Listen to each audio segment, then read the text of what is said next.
Latinoamérica es muy ruidosa. Entonces, estamos muy sensibilizados a través del sonido, solo que no le damos la importancia a lo que es nuestro oído de lo que es, pues sí, de lo que deberíamos. Por ejemplo, cuando una persona muere y tú hablas con ellos, con la gente que los recuerda, te dicen, me gustaría volver a escuchar su voz. Y a pesar de que los celulares y que ya existen grabadoras súper baratas, casi nadie tiene un banco de datos de sus personajes queridos. Pero sí tienes muchas fotos. Amigas, amigos de Cinéfilos en Apuros, bienvenidos sean. Yo soy Elías Leonardo. En esta ocasión mi invitada es una sonidista. Es alguien que su trabajo habla por ella, su trabajo habla demasiado por ella. También la conocemos porque en redes sociales nos asoma, nos explica también cuestiones del sonido que a veces nosotros no entendemos, la verdad, hay que decirlo, y creo que también por eso está aquí, para que nos ayude a ampliar este universo de cómo captar, de cómo entender el trabajo de sonido. Y me refiero a Liliana Villaseñor, una ganadora del Ariel en esta última edición por su trabajo en Todo el Silencio, un trabajo conjunto, y que actualmente en cartelera pueden escuchar también lo que es su trabajo con Rosa, una coproducción México-Guatemalteca. Liliana Villaseñor, o la chica del boom, bienvenida seas. Hola, muchas gracias por invitarme. No, pues gracias a ti por aceptar. Y ahora sí que, Liliana, pues comencemos por el principio, y el principio es el hecho de saber como por qué elegir el sonido. Y te pregunto esto porque uno va conociendo gente en la vida con relación al cine donde la mayoría, ¿no? La mayoría quiere dirigir, por ahí algunos dicen, bueno, yo no quiero dirigir, yo quiero ser fotógrafo o fotógrafa. Ya actualmente cada vez hay más gente interesada en hacer guión, lo cual aplaudo, ¿no? Y otros que también le entran al duro paquete de producir, pero como que no es habitual, ¿no? Escuchar que alguien te diga, ah, pues yo quiero hacer sonido, porque no es habitual. Entonces de ahí viene la primera duda, ¿cómo es que te decides a incursionar precisamente como sonidista? ¿Qué tiene el sonido? ¿Qué tiene el sonido que te cautiva para decir yo le entro a esto? Bueno, me gustaría que fuera algo muy romántico, pero en realidad creo que la decisión fue un poco más económica, en el sentido pues yo estudié cine, yo siempre como que inicio casi todas mis charlas y mis cursos y todas las cosas diciendo, yo estudié cine, yo no soy ingeniera en sonido. Y la verdad es que yo salí como directora, yo tengo mi tesis pues sí, de la escuela de cine. Pero en algún momento dentro de la carrera me di cuenta que como yo no era millonaria, no Uh-huh. tenía un fideicomiso familiar, ni nada que me permitiera como no trabajar hasta hacer mi película, me di cuenta que necesitaba encontrar un oficio. También de los primeros consejos que me dieron en los talleres de cine así a los 19 años fue busca un oficio para mantenerte en la industria. Y el oficio que me recomendaron fue maquillaje, pero, pero no me gustó. y, y también a los 19 años yo empecé como que ayudar a chicos del CCC. Siempre los estudiantes necesitan como que mucha ayuda y lo que siempre necesitaban era un microfonista. Y yo pues sí, como adolescente entusiasta, empecé a ser microfonista en aquellos cortometrajes sin saber lo que hacía. Y cuando estudié cine, pues realmente ya sabía más o menos de qué se trataba la clase de sonido. Y ya cuando tengo que tomar la decisión de salir a la escuela y todo esto, eh, dije, bueno, si es una generación de 11 y 5 queremos ser directores y otros 6 fotógrafos, va a ser difícil tener trabajo y lo que se me daba bien era el sonido. Digo, también, o sea, era buena en fotografía, pero se me hacía bien el sonido. Entonces dije, voy a ser sonidista. Y realmente así es como yo terminé siendo sonidista saliendo de la escuela. Me convertí como en la sonidista de la generación. Hice el sonido de casi todos mis compañeros y está bien. Y también, bueno, como que ya una vez que decidí ser sonidista, decidí clavarme más, encontrar qué era lo que me gustaba del sonido. Como a muchas personas me costaba mucho trabajo entender el sonido, Uh-huh. pero al final lo fui comprendiendo. Y ya así es como terminé siendo sonidista. Mira, frente a este panorama de reducción de posibilidades para incursionar en la dirección u otras áreas artísticas, ¿no? De las películas, y también, ¿no? Ante las pocas posibilidades que se ofrece por estas cuestiones económicas, financieras nepotistas también, porque también hay prácticas nepotistas en este país, las cosas como son, hay que decirlo, sí ocurre, decides inclinarte por este oficio y este oficio también exige, ¿no? Aprendizaje constante, continuo, de conocimientos técnicos, pero al mismo tiempo de una sensibilidad creativa, ¿no, Liliana? O sea, porque también hay que aprender a escuchar, hay que aprender a identificar esos sonidos y no es tan sencillo, pues, ¿no? O sea, también hay que saber en qué momento está, no sé, en una ciudad, cómo es el sonido de una ciudad, cómo es el sonido del campo, cómo es el sonido de un interior en un baño, cómo es el sonido de un restaurante. Y en ese sonido hay muchos más, ¿no? Hay que tener una sensibilidad particular, en este caso no solamente tuya, sino también en un trabajo conjunto, ¿no? Porque vas a dotar a una película de ello. ¿Cómo fue también en este proceso combinar estas dos partes del aprendizaje técnico, el constante aprendizaje de lo que es el sonido, con la sensibilidad? Y te pregunto también esto en función de una queja que existe hacia el cine mexicano desde tiempo inmemorial, que es que la película se escucha mal. Digo, ahorita llegaremos a ese punto de qué decimos cuando la película se escucha mal, pero ¿cómo fue este proceso de empatar los conocimientos con la sensibilidad propia que tiene Liliana?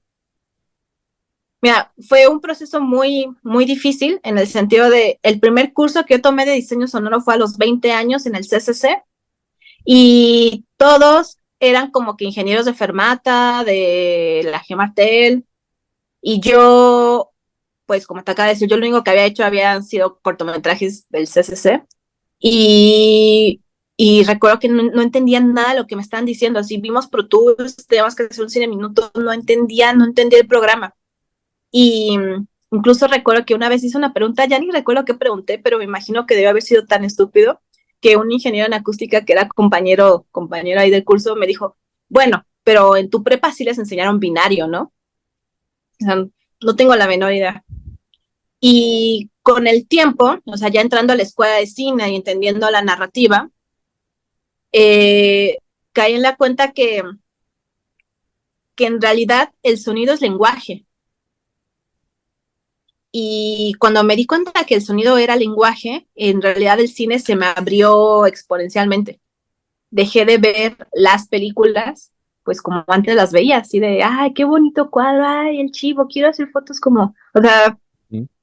no digo que esté mal, es muy bello, pero en el momento en el que me di cuenta que el sonido te contaba otras historias, realmente las películas fueron para mí muchísimo más ricas. Y como que básicamente traté de escribir tratando de meter el sonido. Y finalmente cuando uno hace trabajo de sonido directo, el sonido directo es muy técnico, pero descubrí que en otros países había como que la figura del director de sonido y que el director de sonido era como el director de foto y que se tomaban todas las decisiones estéticas relacionadas al sonido de la película y que esta figura lo hacía. Y yo como que empecé a pensar, bueno, ¿cuáles son esas decisiones estéticas? Bla, bla, bla, bla. ¿Cómo puedes ver un diseño sonoro más allá de lo que es la música? Porque además uno piensa en diseño sonoro y luego piensa en la música. Y no, la música es un elemento del diseño sonoro, pero no es el diseño sonoro. Y así fue. Al final, también yo estudié Ciencias de la Comunicación en la UNAM. Y al final, recuerdo que en una clase, una maestra me dijo, bueno, deberías de titularte por tu tesis. Yo me quería titular por servicio social. Y deberías escribir sobre el sonido porque sabes muchas cosas y no tenemos tanta información. Yo dije, ah, va, qué chido. Y ya, y al final, por las circunstancias de las titulaciones de la UNAM, me terminé titulando por tesis. Entonces hice una tesis que habla sobre el sonido en el cine mexicano, por eso del 2017, donde te hago así un capítulo sobre lo que es la historia del cine sonoro, haciendo énfasis en México. Luego explico cómo se hace el sonido de una película, desde la lectura del guión hasta los deliveries. Y al final termino entrevistando a los sonidistas de directo y diseñadores sonoros y mixer activos en esa época. Figuras como Axel Muñoz Barba, Isabel Muñoz Cota, este, Raúl Locatelli, Carlos Cortés, Jaime Bash, Sergio Díaz, todos ellos participaron en mi tesis. Y también eso me hizo darme cuenta de la amplitud de lo que es el sonido. Acabas de pronunciar nombres con los cuales yo creo que estamos un poco en deuda o mucho en deuda de aterrizarlos, ¿no? También de citarlos y decir, miren, o sea, el cine mexicano no es nada más guión, no es nada más dirección, no es nada más fotografía, abarca otras áreas, abarca otros departamentos, que creo que ahí hay que ponerlo sobre la mesa, lo digo también en voz alta para retomarlo posteriormente, y tú llegas en un momento de un cine mexicano que también tiene mucha amplitud, en este caso hacia ustedes las mujeres, lo vemos, ¿no? Constantemente con directoras, con productoras, con fotógrafas, pero también lo estamos viendo con sonidistas. Tú formas también parte como de este momento, de este contexto en el cual pues asoma también esta área de oportunidad de decir, oigan, a ver, o sea, también se puede entrar por aquí, ¿no? O sea, una de mis invitadas fue Shani Méndez, que ella trabaja en efectos visuales y dice, miren, por acá también se puede, ¿no? Por acá hay que intentarle, hay áreas de oportunidad y también le encontramos esto que mencionas, ¿no? La identificación de un lenguaje, que forma parte de un lenguaje. Dicho esto, en qué fase del cine mexicano te topas tú, te encuentras tú que dices, ah, a ver, creo que esto se puede corregir, creo que esto no me gusta, creo que esto no está bien con el sonido del cine mexicano, se puede mejorar y vamos a echarle para adelante? Y esto porque retomo lo que te dije antes, ¿no? Tenemos esta queja constante de el sonido, o sea, es que la película se escucha mal, es que el sonido está horrible, es que el sonido está terrible, cuando a veces también no logramos identificar si es un defecto de la propia sala, ¿no? O de la copia que se envía o demás.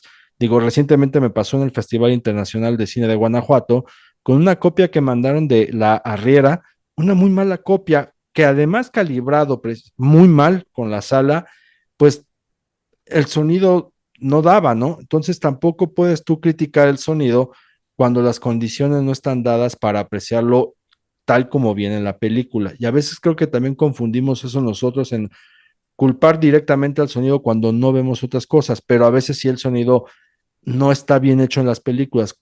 ¿Cómo es la condición en la que te encuentras tú al cine mexicano respecto al sonido? Mira, yo creo que las personas que dicen que las películas mexicanas no se entienden, que suenan mal, son personas que no han ido a ver una película mexicana al cine en 20 años. Porque sí, sí es cierto, las películas mexicanas en los 80 sonaban mal, pero no solo sonaban mal, se veían mal. Ujú. Si hacemos una recapitulación, hay que recordar que México pues fue potencia en lo que fue el sonido cinematográfico en la época de oro. No podemos hablar del sonido si no hablamos de Joselito Rodríguez, que Joselito Rodríguez era un chico así prodigio de 20 y tantos años que estudió electrónica a distancia y logró hacer el primer aparato para registrar sonido directo, que no era el Vitaphone. El Vitaphone, para los que no saben, es el que se podría decir de los primeros aparatos para hacer sonidos sincrónicos. La película que lo utilizó por primera vez es El cantante de jazz, 1924 creo.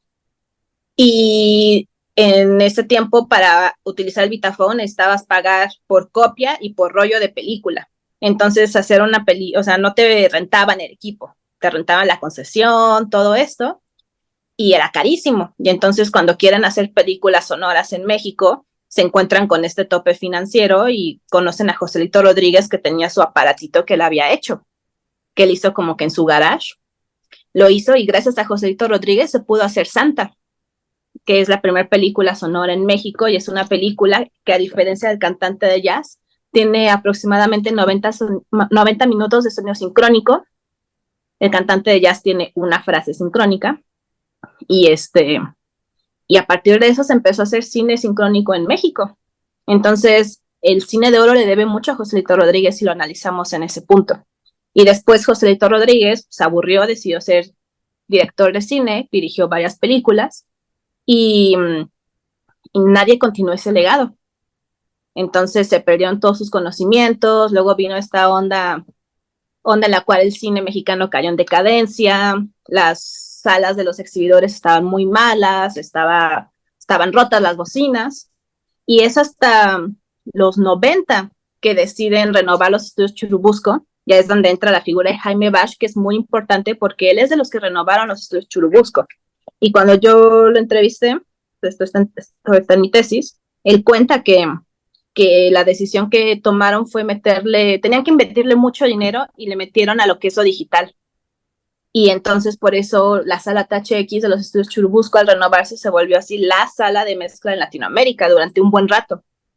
Y ya si a eso le vamos sumando que a partir de los 2000, después de Amores Perros y que empezó a haber un boom cinematográfico, pues se empezó a hacer más exploraciones, o sea, también con la llegada de Pro Tools y el multitrack, ya no tenemos la necesidad de hacer un diálogo con música de acompañamiento, ahora sí tenemos la imaginación como tope.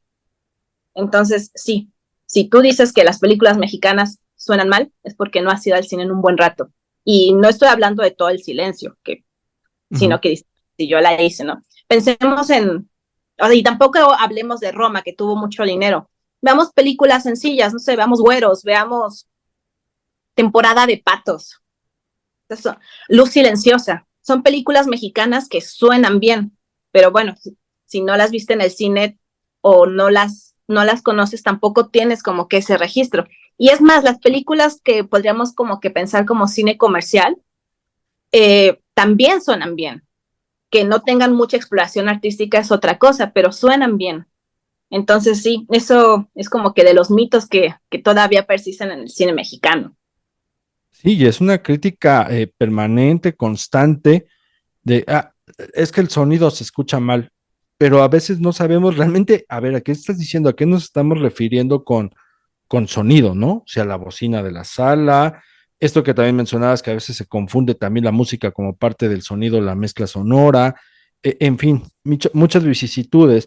Y luego tampoco dimensionamos pues todo lo que implica precisamente hacer el sonido de una película, ¿no? Porque habrá quien diga, temporada de patos, pues está en un departamento, no creo que haya tanta bronca, no, permítanme, pero sí hay bronca, ¿no? O sea, diseñar el sonido para algo así, pues ustedes lo sufren, digo, a alguno que le toca ver de vez en cuando ahí algún rodaje, dices que si pasa el avión, ¿no? Que era un tema muy recurrente. Hay una serie de sinfín de adversidades que pueden interferir precisamente en la planeación y en el diseño y en la ejecución del sonido. Entonces no es nada sencillo. Y aquí a lo que voy es, Liliana, como para que también la audiencia conozca cuáles son pues las labores que se llevan a cabo, cuáles son estas complejidades a las cuales ustedes se enfrentan para una escena. O sea, imagínense un rodaje, pero para una escena es todo un armatoste. Compártenos también cómo es esta complejidad de hacer el sonido en un interior y hacer el sonido en un exterior. Pues bueno, para empezar, creo que hay que entender que hacer sonido en una ciudad, y sobre todo en una ciudad como la Ciudad de México, es muy difícil. ¿Por qué? Porque siempre está ruidosa. Y son 22 millones de personas, entonces ni modo que le pagues no sé, que calles o sea, que le pagues a las personas de una calle transitada para que no entren. No, no es posible. Entonces, la gente lo vivió mucho ahora en esta época de la pandemia y con los Zooms y todo eso, que pasaban los colchones, o sea, que pasaba el fierro viejo y se les metía los Zooms. Bueno, eso que ellos vivían es algo que nos pasa en las películas. Y lo ideal es que hay que cortar todo eso. Y estamos hablando ahorita de cosas obvias, ¿no? Como tráfico, como los colchones, como los tamales, como los aviones. Pero por ejemplo, Latinoamérica es un país, digo, Latinoamérica es una región muy ruidosa, donde la música está a todo volumen a todas horas. Entonces, te tienes que meter con la música de los vecinos de dos calles al lado, y eso sucede en la sierra. Si te estás escuchando la música muy lejana, seguramente esa música está del otro lado del cerro, no hay forma de callarla. Entonces, esas son como que adversidades que tiene un sonidista de directo obvias. Pero en realidad hacer sonido en una película, pues va más allá de solo registrar el sonido. Yo siempre digo que el sonido se concibe en el guión. Entonces, si un guionista te está poniendo su punto de vista sonoro en la película, tú como sonidista de directo sabes qué sonidos son importantes para la película. tú como diseñador sonoro sabes qué escenas son relevantes en cuanto a sonido, pero porque eso se concibe en el guión.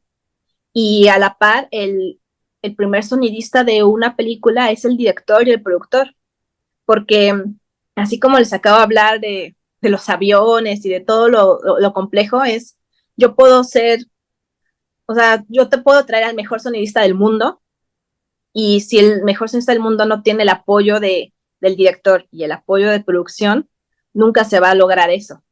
Y a mí me costó como mucho trabajo darme cuenta que en realidad no, el sonido no solo dependía de mí, sino que depende de todas las personas. Así como tienes a un ejército que está como que viendo que la foto esté bien, que la luz, que el no sé qué, que el vestuario, que la paleta de colores, así como todas esas personas están checando eso, todas las personas tenemos la responsabilidad de checar también el sonido. No depende solamente del sonidista, sino, o sea, es una persona contra el mundo. Y ya, y este sonido se registra y tiene que pasar por un data manager que va, pues que va a revisar que va a revisar que el material venga bien, y luego esto pasa a edición, y la maqueta del diseño sonoro se hace en la edición. ¿Por qué? Porque tú estás, como decían los soviéticos, no es una cuestión de ritmo, y el ritmo puede existir sin sonido, pero si tú empiezas a meter ya como que aquí tal vez debería de existir este ruido de la puerta porque es un choque dramático, tú lo estás como que marcando para el diseñador sonoro. Por eso al final hacer una película es un milagro, porque son tantas cabezas que están pensando en cómo hacer que todo suene, que todo se vea bien, y se tienen que poner de acuerdo, que cuando sucede pues, haces cosas maravillosas, pero si no logras ponerte de acuerdo, si hay una sola cabeza que no está en sintonía, pues eso no va a jalar. Oye, ¿cómo es el proceso en tu persona para leer y comprender precisamente el guión desde esa sensibilidad, desde lo que está demandando la propia historia, ¿no? Y lo pregunto porque justo viendo Rosa, y qué es lo que platicaba con el director Andrés Rodríguez, ¿cómo se logra esta sincronía con Liliana? Porque estamos sintiendo lo que está atravesando el personaje en su circunstancia, ¿no?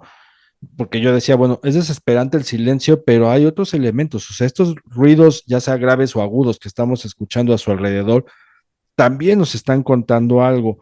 Y ahí hay un empate, hay una sincronía entre el director, sonidista, el personaje o la historia en sí, que es inevitable no prestar atención, o sea, estás ahí concentrado y dices, claro, estoy sintiendo un poco lo que este señor, este personaje está vibrando precisamente en este retorno un poco vergonzoso, muy vergonzoso, después de haber vivido bien en Estados Unidos. ¿Cómo lees tú precisamente estas historias? ¿Cómo es tu sensibilidad respecto al aterrizarla? Porque, no sé, yo lo puedo decir así, pienso que fácil no es. Mira, por ejemplo, Rosa es un caso muy, muy interesante, porque en Rosa soy director de sonido, no sonidista directo. O sea, que tomé todas las decisiones de sonido para la película, no solo lo registré. Y yo digo que son dos películas, la que lees y luego la que ves.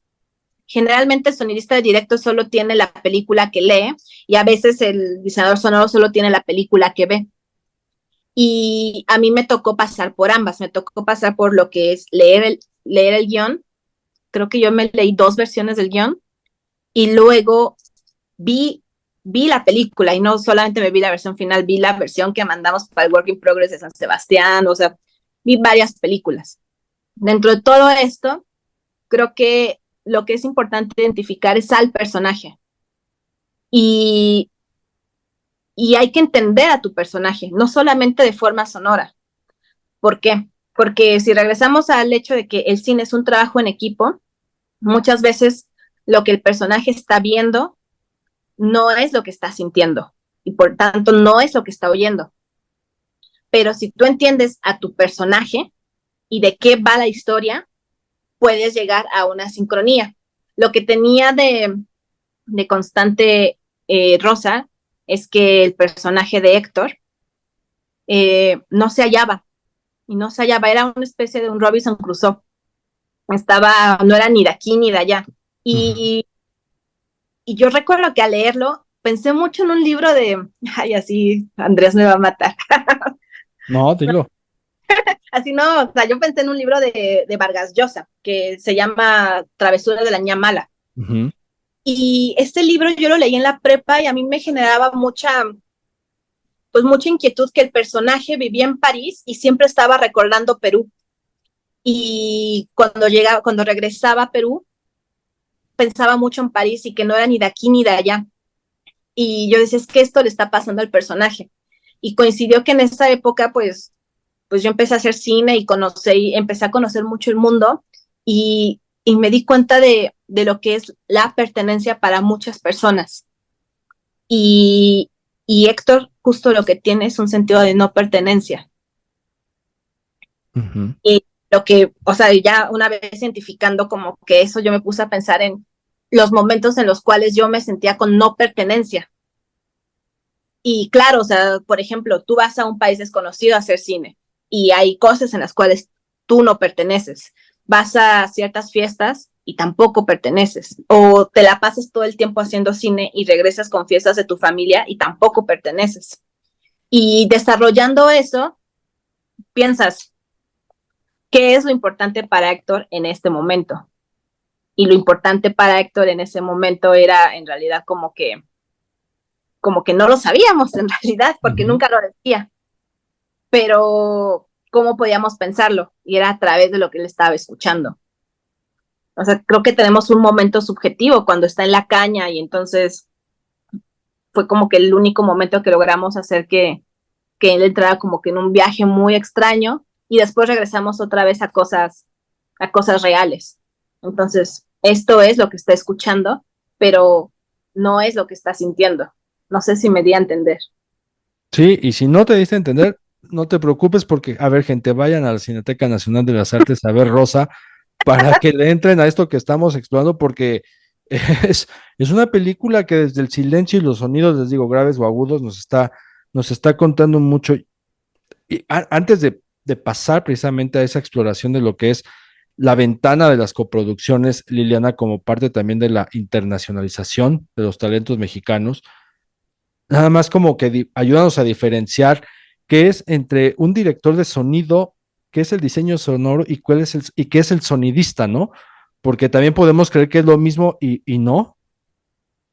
Bueno, una película tiene varios procesos, el de la preproducción y postproducción. En el momento de la producción tenemos a un sonidista, el sonidista de directo, que es el encargado de registrar todos los sonidos que sucedan en el set.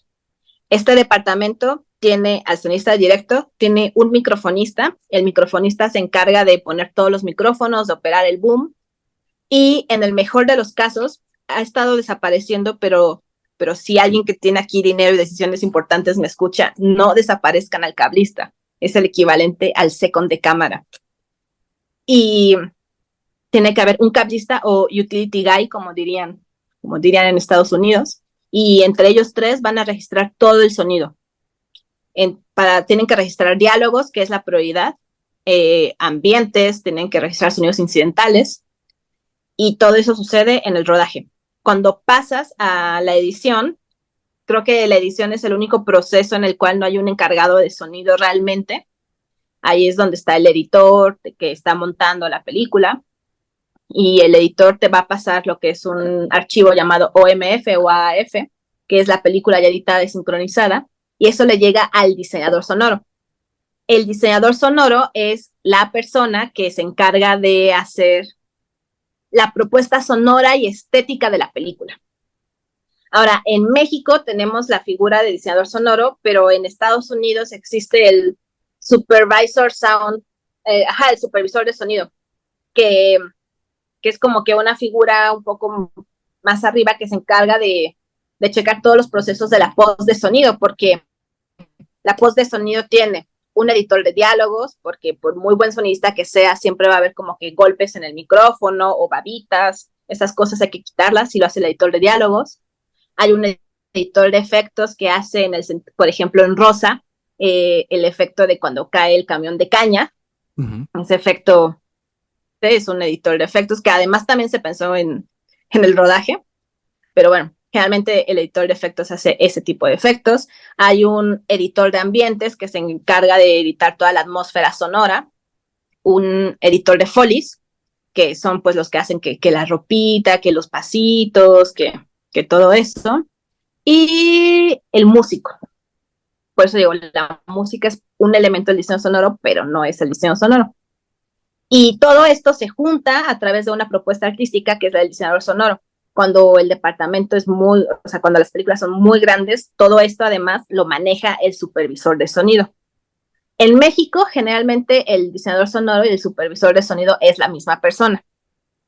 Ahora, el director de sonido no es una figura que exista en México. En México no existe un director de sonido. El director de sonido es una persona responsable de todo el sonido de la película en cuestiones estéticas y técnicas. Y este director de sonido entra a la película desde el guión hasta la finalización del rodaje. Y sí, o sea, se va a encargar de que tenemos un accidente de caña, ¿cómo lo vamos a grabar? ¿Cómo se va a ver? ¿Qué va a pasar? Y entonces se toma la decisión de qué es lo que tiene que pasar con ese accidente de caña. Que va a pasar tal cosa que queremos que aquí el personaje no esté hablando, pero que solamente suenen los insectos. Entonces, ¿de dónde vamos a sacar esos insectos? Y todo eso lo va haciendo al mismo tiempo mientras está la película, mientras está la película y mientras está la postproducción. Por ejemplo, una de las decisiones que tiene el director de sonido está en las pruebas de vestuario. Y si en las pruebas de vestuario se decide que van a utilizar una chamarra de estas deportivas que cuando las ves suenan, el director de sonido puede decir, no utilicemos esa chamarra, busquemos algo que le funcione al personaje, pero esa chamarra no, porque va a arruinar el sonido de la película. Que es muy parecido también a lo que hace el fotógrafo. El fotógrafo te dice, no, esa playera no, porque se muere. Uh-huh. Pero necesitas a un director de sonido que esté haciendo también esas cosas. A ver, amigas, amigos, espero que estén tomando nota igual que yo. Aquí traigo con mi libretita y mis apuntes, porque pues es además una clase, ¿no? Como para precisamente llegar a la próxima película en una sala e identificar, también saber discernir estas cuestiones. Ahora, paso a esta parte de la internacionalización, Liliana, porque recientemente platicaba yo con la directora Paz Encina, directora de EAMI, que tuvo precisamente en su crew a sonidistas mexicanos, y en esta pregunta de qué tienen precisamente los sonidistas mexicanos como para que los hayas incluido tú en este viaje sensorial, porque su película es un viaje sensorial, decía la sensibilidad que poseen, o sea, la sensibilidad auditiva que posee el mexicano para registrar estos sonidos. Y me llamó mucho la atención como la sensibilidad auditiva. ¿Qué querrá decir? No sé, o sea, en el sentido de desde tu trinchera, como qué es esta sensibilidad auditiva, y la otra es que precisamente ahora que vemos mexicanos en el extranjero en la dirección, en la fotografía, en actuación, en diseño de producción, en diseño de escenografías, pues también ya estamos viendo esta otra parte, ¿no? La de sonidistas mexicanos que se están asomando alrededor del mundo. ¿Cómo tomas tú esta ventana de internacionalizarse y la otra, esta sensibilidad auditiva que tienen los sonidistas mexicanos para que sea valorada en el extranjero? Bueno, primero creo que hay una cosa que nosotros los mexicanos no tomamos en cuenta, sobre todo porque estamos muy cerca de Estados Unidos, y es el hecho que México es una industria y es una potencia en cuanto al audiovisual. Ahora acabo de regresar otra vez de Guatemala haciendo una película, y es muy gracioso porque, por ejemplo, el gaffer que era chileno me decía, no, cuando un grupo de música quiere pegar, pues se tiene que ir a México, tiene que estar en el Vive Latino. O me decía, ahora yo conozco a chicos jóvenes que acaban de salir de las escuelas y yo les digo, no, váyanse a México. O luego la asistente de dirección, que era colombiana, me decía, no, pues es que ya hay mucha gente que se va a México.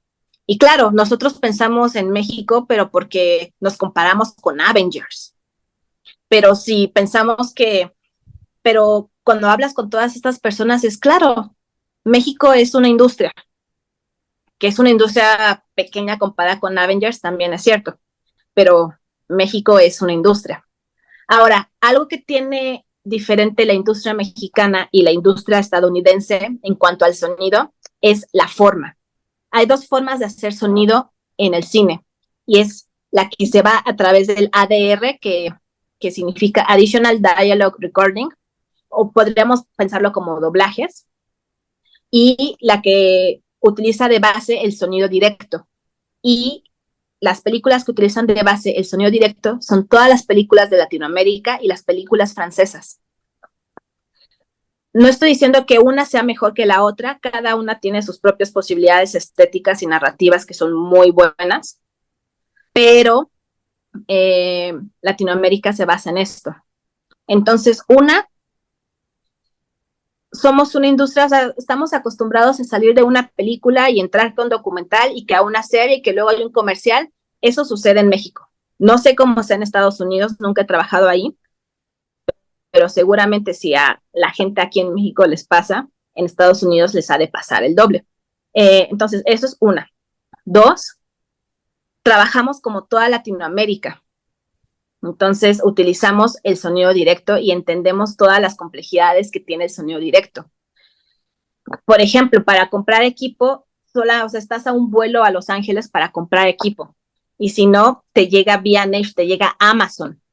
Hay lugares en Latinoamérica donde no llega Amazon, o que cuando llega Amazon llega y luego tienen que esperar al correo nacional a que les llegue. Entonces tenemos todas esas posibilidades. Simplemente lo que es la información del sonido, esto me costó mucho trabajo cuando hice mi tesis, es muy difícil encontrarla en español, pero cuando hice mi tesis acababa de llegar Amazon a México. Entonces todos los libros estadounidenses que existían me llegaron a mi casa al día siguiente. Entonces tienes eso. Y de ahí en fuera, pues claro, o sea, lo que tiene, regreso a lo mismo, Latinoamérica es muy ruidosa. Entonces estamos muy sensibilizados a través del sonido, solo que no le damos la importancia a lo que es nuestro oído de lo que es, pues sí, de lo que deberíamos. Por ejemplo, cuando una persona muere y tú hablas con ellos, con la gente que los recuerda, te dicen, me gustaría volver a escuchar su voz. Y a pesar de que los celulares y que ya existen grabadoras súper baratas, casi nadie tiene un banco de datos de sus personajes queridos. Pero sí tienes muchas fotos. Eh, la ciudad, o sea, pensemos en la Ciudad de México. La Ciudad de México tiene tamales oaxaqueños, tiene fierro viejo, tiene el afilador, tiene, si tú vas a la Merced, todas las calles las identificas por lo que están cantando, o sea, ahí pasas por el lugar de las verduras, por el de la papelería, por el de las nieves, todo eso lo estás escuchando en realidad, y nosotros vamos a ese lugar a través de la nieve, el camioncito de los helados, lo escuchas y tú bajas. Entonces, sí, el sonido es parte de nuestra vida cotidiana, solo que no lo tenemos tan materializado como, pues no sé, como las personas que se dedican a hacer sonido. Amigas, amigos, no se vayan, vamos a una pausa y volvemos con el cierre de esta conversación con Liliana también para explorar, su lado cinéfilo. Aprovecho esta pausa para invitarte a que nos visites en nuestro canal de YouTube. Ahí encontrarás charlas, entrevistas y críticas de algunas películas. Ya sabes, aquí la conversación cinéfila la hacemos todos. Bienvenidos sean tus comentarios, tus opiniones y tus sugerencias. También agradecemos que compartas, que des un like, que pases la voz o que también nos propongas algún tema que te gustaría escuchar en este espacio. Amigas, amigos, ya estamos de regreso. Liliana, me dejaste pensando mucho con esta parte de que si no registramos precisamente los sonidos con estos pensamientos como extraño mucho su voz y me gustaría volverla a escuchar y pues ya no se puede, ¿no? A mí me pasó, fíjate que cuando me supe que mi perra iba a fallecer de cáncer, por alguna razón, por algún impulso me dio por grabar precisamente sus ronquidos, ¿no? Porque me encantaban sus ronquidos. Y ahorita pensando en el cine, digo, claro, es que el cine nos permite mantener vivas a las personas, ¿no? Pero no solamente en lo visual, sino también en lo auditivo. Y en este sentido, tú ya que cobraste conciencia de lo que es el sonido como lenguaje, de lo que es el sonido también como emoción, me imagino que ya las películas las ves de otra forma. Y en ese sentido, cuando tú te sientas en una sala como un espectadora más, ¿cómo es tu conexión con esas películas? O sea, también debe haber alguna que digas, oh, estoy ante algo que que me está mandando a casa con la piel chinita o me está mandando a la casa, piensa y piensa y piensa en esto. Ay, ¿cuáles son esas películas y cómo es ese encuentro con el cine toda vez que cobras conciencia de lo que es el sonido? Mira, por ejemplo, yo sí me di cuenta que hay muchas películas musicales y no musicales en el sentido de como Amor sin barreras, sino que pasa algo y siempre están acompañadas con música. Y a mí ya el recurso de la música se me hace una salida fácil. Como las de superhéroes. Así están. Como las de superhéroes y como los melodramas. O sea, a mí el hecho de que ya veas una caminadita y que le pongan música de fondo, ya me da mucha flojera. Ya digo, ay, ya, o sea, no lo supo resolver. Porque a mí me gusta mucho la música. La verdad es que si tú ves mis redes sociales, yo me gasto mi dinero en conciertos. O sea, me gusta muchísimo la música. Pero si tú estás viendo una película y de repente suena una canción que te, por ejemplo, Crepúsculo. Pensemos en Crepúsculo. Todos sabemos esa historia de la chica que se enamora del vampiro que brilla. Pero si tú la ves, tiene un gran soundtrack. Tiene un gran soundtrack para las personas de los 2000. Tiene a Linkin Park, tiene a Muse, tiene a Paramore. Es un gran soundtrack y para mí es un gran mixtape que me hicieron los productores. Y no necesariamente es una gran película, pero me encanta el soundtrack. Entonces, sí, cuando yo veo una película en la cual ya está como que sustentada en la música, me da mucha flojera. Y, por ejemplo, cuando yo trato de hacer diseños sonoros o escribir o algo así, digo, pensemos todo esto sin música. Si se puede lograr sin música, adelante. Entonces, bueno, eso ya como que para generalizar, si tiene mucha música, me da flojera. Ahora, siendo más específicos, las películas rumanas, que hipster sueno, pero las películas rumanas traen un gran diseño de ambientes. Pensemos desde esta muy famosa, la de 4 meses, 3 semanas y 2 días, creo, esta película rumana del aborto. Es una película que te crea tanta tensión a partir de los ambientes que para mí me vuela la cabeza. Hay otra película rumana que se llama Comoara o El Tesoro, que es un señor que va a buscar un tesoro toda la noche. Y la mitad de la película sucede de noche y tú te vas dando cuenta del paso del tiempo por los ambientes. De repente muchos carros, luego muchos insectos, luego hay silencio y luego escuchas otra vez el gallo. Entonces, claro, ya va a amanecer. Entonces, esa se me hace una gran película. Y acabo de ver otra así en la Cineteca, una rumana que se llama Monstruo. O sea, sí, el cine rumano tiene una gran construcción de ambientes. Eh, no se diga, las películas francesas tienen un gran sonido directo. Y, por ejemplo, ahora la que yo utilizo mucho de referencia es la de Zona de Interés, que acaba de ganar Oscar a Mejor Sonido, bla, bla, bla, bla. Pero cuando tú piensas en películas como Sound of Metal o Todo el Silencio, pues son películas donde el personaje está perdiendo la audición.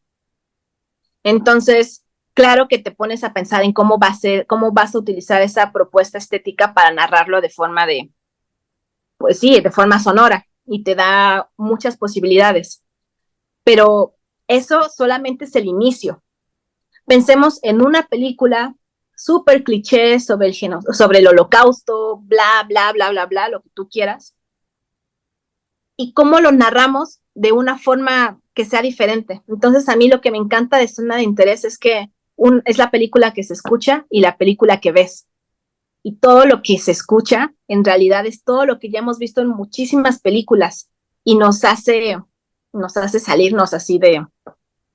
O sea, creo que a eso es a lo que debemos de aspirar en todas nuestras películas, ya sea un melodrama romántico o una película de holocausto. O sea, nosotros debemos de pensar en la película que vemos y la película que escuchamos. Y creo que ese es el objetivo.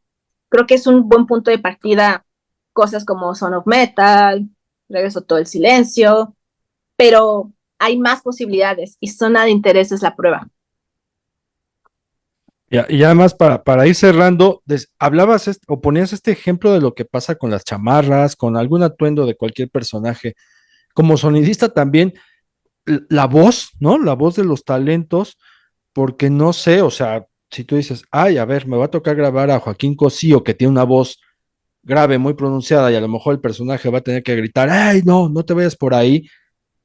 dices, a ver, creo que hay que planear algo en función de cómo es el timbre de voz de esta persona. O sea, también eso lo trabajan ustedes, ¿no? Porque a lo mejor te toca alguien que tiene un timbre de voz muy delgadito, muy suave, y empatarlo al mismo tiempo que va a estar con alguien con una voz grave, o como espectadora que vayas al cine y dices, mira, está hablando James Earl Jones, ¿no? O está hablando Al Pacino, que no habla igual que Nicolas Cage, por decir algo, ¿no? O sea, por ponerte un ejemplo. También eso juega, ¿no? O sea, también para ustedes, ¿cómo lo sientes tú esa parte? Pues, o sea, nos vamos desde lo más básico que, pues sí, son cuestiones técnicas de cómo le vas a ir modificando a los niveles, que hay que leer el guión para saber que a lo mejor va a gritar en esa secuencia, preguntar cómo la vamos a realizar. Pero aquí viene algo muy interesante, que por eso o sea, por eso es importante recordar que el cine es audiovisual y que también hay que tomar decisiones estéticas. No todos los micrófonos suenan igual, al igual que no todos los lentes se ven igual. Entonces, sí, si a lo mejor tienes a alguien con una voz muy potente, pues le pones, no sé, un micrófono DPA, o a lo mejor es alguien muy agudo y le decides poner, pues, no sé, los, los countryman, o sea, los micrófonos suenan diferentes. Entonces, también el decidir qué micrófonos vas a utilizar para cierta secuencia es una decisión estética. O sea, sí es técnico, pero también es estético. Solo que no hubo tanto avance en la tecnología antes que todavía se sigue viendo el sonido como algo muy técnico. Y se ha visto que el sonido es muy técnico a tal punto que en la ley cinematográfica el diseñador sonoro no es autor. Y, no, y se me hace una estupidez porque el lenguaje cinematográfico es audiovisual. Entonces, como la persona que complementa tu historia de forma narrativa a través del sonido no es autor. Entonces sí, yo regreso a lo mismo. Incluso el decidir qué micrófono vas a usar es una decisión autoral y estética. Fíjate, o sea, pensando en que uno pudo haber hecho una pregunta trivial, derivó en esta lectura y ahí aprovecha este espacio también, Liliana, o sea, para decir, a ver, señores, urge esta modificación a la ley cinematográfica e incluya precisamente el diseñador sonoro como autor. O sea, también este espacio sirve para eso. Sí, o sea, digo, y es como que incluso darme un golpe en el pie, ¿no? Porque yo toda mi carrera es de sonido directo. Pero sí, o sea, en el momento en que empecemos a tratar al sonido como un lenguaje, también van a cambiar muchísimas cosas. O sea, los sonidistas van a ser tratados de forma justa, sí, muchísimas cosas. Y yo sí creo que tiene que ver con el hecho de que la gente lo trata como un técnico y no como parte del lenguaje. O sea, lo tratan como un video assist. Y yo no digo que el video assist no es importante, es muy importante el monitoreo. Pero lo que yo le digo a la gente es, bueno, mis archivos sí son los que se van a usar al final. Pero qué bueno que estás tú aquí para enseñarnos precisamente a dignificar lo que es el sonido, ¿no? Para dignificar a las personas que se encargan desde el cablista, como tú mencionas y ya aclamaste que no se desaparezca, sino que se siga manteniendo en las producciones, hasta este punto donde urge modificar la ley de cinematografía. Y para ir cerrando, Liliana, pues entonces, ¿dónde está parado hoy día, o dónde está parado hoy día la industria cinematográfica mexicana con relación al sonido? ¿Y cuál es el panorama que ves en el corto plazo? Ya no en el largo, en el corto plazo. Yo creo que los sonidistas mexicanos ahorita somos muy buenos, y no solo los sonidistas, sino los diseñadores sonoros. O sea, pensemos en Sergio Díaz, en, en Len Eskenazi, así, soy súper fan de Len Eskenazi. Entonces es como que todos ellos han hecho cosas muy importantes para la narrativa sonora, y el hecho de que existan sus presencias también hace que haya personas más jóvenes que están aprendiendo de ellos y continuando lo que están haciendo.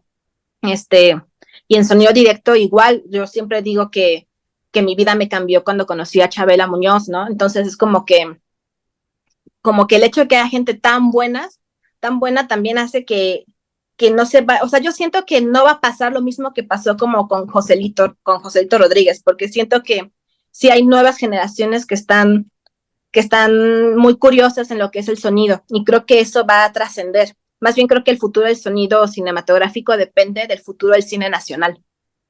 Conforme el cine nacional se vaya desarrollando, se van a desarrollar muy buenas cosas. Y el hecho de que hayan venido a México para hacer Sound of Metal, el hecho de que Roma se haya pues posicionado en cuestiones de sonido en Estados Unidos, pues hace que la gente vea a los sonistas mexicanos, porque así como fuimos buenos con Joselito, seguimos siendo nuevos. Y es una cuestión de en equipo. Hasta que no se desarrollaron otra vez los estudios Churubusco y hubo un auge del cine nacional, nosotros no pudimos desarrollarnos. Entonces, mientras que no matemos el cine nacional, no matemos el cine autoral, habrá buenos sonidistas. Y en esa paradoja que es la visibilización del sonido, pues estás tú, ¿no, Liliana? O sea, estás tú, tu trabajo, ¿no? Tu trabajo está mostrándote a ti, está mostrando la importancia del sonido, y algunos como yo, y seguro a varios compañeros y colegas más, ya les tintinea la importancia de prestarles la atención debida, y reitero, tenemos una deuda con varios nombres que ya mencionaste a lo largo de esta conversación. Para cerrar, Liliana, ¿algo que tú quieras agregar, algo que tú quieras decir? No, pues sigan yendo al cine para apreciar el sonido como lo concibió el director, ¿no? Eso, pues, una. Y dos, pues sí, hay que apoyar el cine nacional. El cine nacional tiene mucho talento, no solo en cuestiones autorales, incluso las películas comerciales son importantes para que haya industria. Entonces, apoyemos el cine nacional. Pues, Liliana, muchísimas gracias por venir a conversar en Cinéfilos en Apuros. Gracias a ti por invitarme, no lo esperaba. Gracias. No, para mí un placer, y ustedes ya saben, a partir de ahora presten la atención al sonido de las películas, escuchen bien, repasen este episodio para que pongan atención a la clase que nos dio Liliana a todos, y pasen la voz, suscríbanse al canal de Spotify, suscríbanse al canal de YouTube, sigan comentando, sigan opinando, también sigan sumándose a las dinámicas donde ustedes también participan, porque aquí la charla cinéfila la hacemos todos.